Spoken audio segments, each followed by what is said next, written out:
going to start with Liana. So Liana, D'Amico, East Greenwich, are you using an app to sign people into open houses? If so, which one? And if not, are you using a sign-in sheet? And tell us about that. I use a sign-in sheet and I try to fill it in because sometimes if you let them fill in, you can't read their handwriting. They put the wrong email. So I try doing it and fill it out for them. Okay, great. Now, do you do a sign-in sheet with multiple names on it or a sign-in sheet with one name? Multiple. Okay, cool. So some people are, I've heard that they're nervous about filling something out where other people are going to see, but then you get other people which don't want to fill out stuff that no one else is filling out. So it's kind of one of those things. Good stuff. And I like, Liana, how you said you fill it out for them. So you're confirming their information with them. And there's one thing that I've noticed out of all of your open houses is that you have full on sheets of actual contact information. So that speaks volume of you. I've known agents that have gone out there and have held open houses and have had no one sign in. And if you're doing that, you're doing yourself and your seller an absolute disjustice. Great stuff, Liana. We're gonna move back to Brandy. Brandy, are you using an open house app or a sign-in sheet? I am still using a sign-in sheet. I know that many advisors may think it's kind of still a old school antiquated process. But I use the book and I actually have the hardcover white book. I insert 52 pages.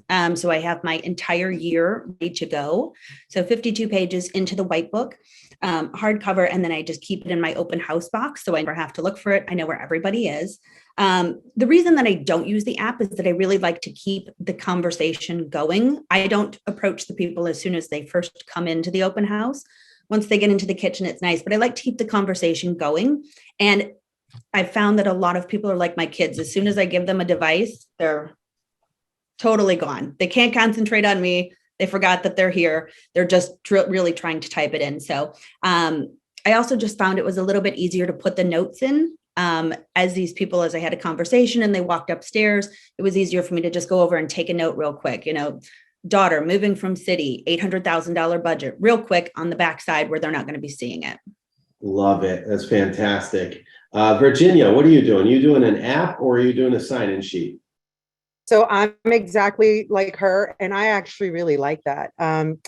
We have a hard copy. They're half a sheet size, and they have a ton of questions. I don't have a hard time getting their information because I always just say to the customer when they walk in, I always greet them. As soon as they walk in the door, I walk up to them, I shake their hand, and I'll say, the owner requests that I register anyone that comes through their home. And I rarely get any kickback from that. And then when they fill it out, I do what she says, but I keep the sheet on me. So I'll when they go to take a look at something, I'll write down as many notes as I can remember. So when they leave, when I put them in my CRM, they get sorted, they get labeled, they get put in their own category based on their budgets, time frame, all that. So I still use old school sheets, but I have to see it. It helps me to write it down so that I can remember. Perfect. And I love that you said you put it in your CRM. Totally key. That's half the battle. You've got to get it into the CRM after. One of the things that we do is we scan our sheets into our VA, right? The notes, everything, and she pops it all into Chime. Okay, perfect. We're going to move on to Joe Gilmour. What are you doing? Are you guys using an app or are you using a sign-in sheet? Okay, so I'm going to tell you, I'm a little bit different. Okay, my philosophy when I go into an open house is I'm just looking for one really great lead. Okay, and what I do is that I'll have conversations with these people if I've already pre-qualified them that they don't have another agent. I'll ask them some really great questions, continue building that relationship with them, and then at the end I'll ask them for their contact information. Okay.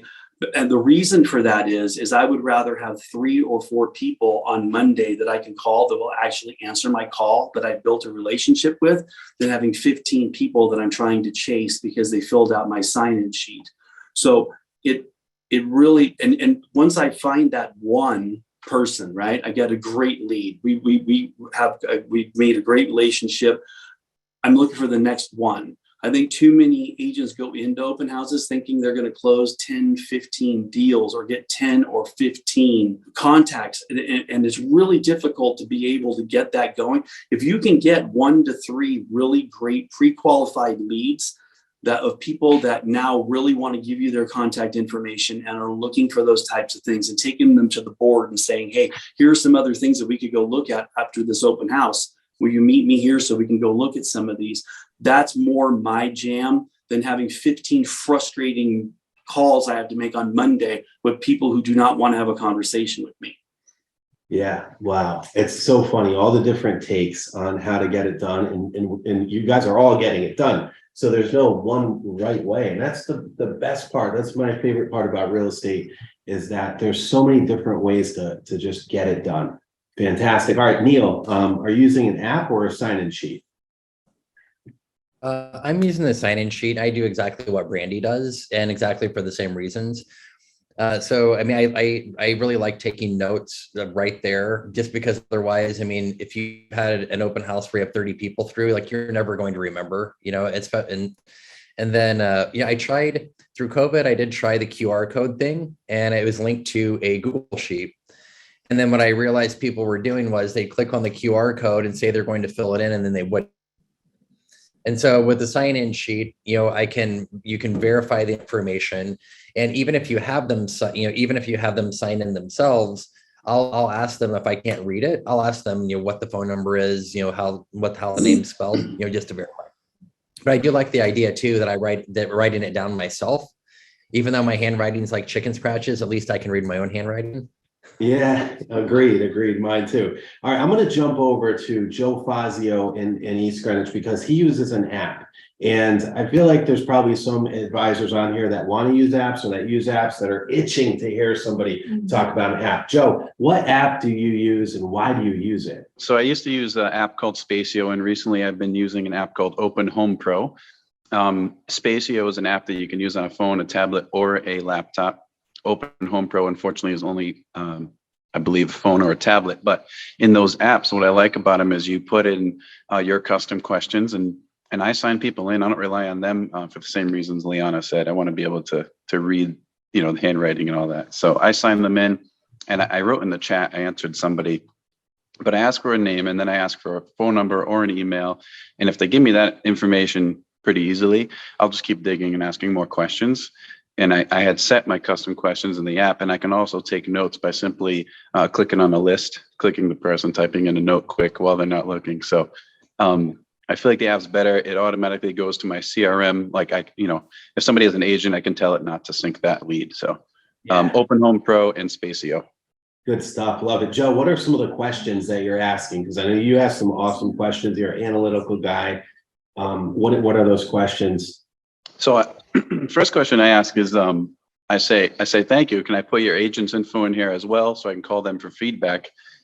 To me, that works better than saying, do you have a realtor? Because everybody's going to say no most of the time. By asking that, they have to give you the information, or they don't have it, and they can't tell you that they have a realtor. So that's the first question I ask.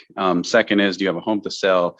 You know, are you looking only in this area or whatever? Just, you want to dig for their criteria.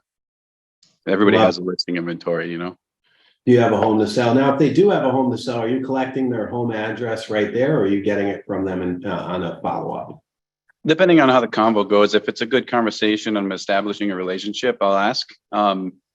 It's not always that easy. Some people aren't as open to give that info right off the bat, especially with a bunch of other people in the house, but very situational.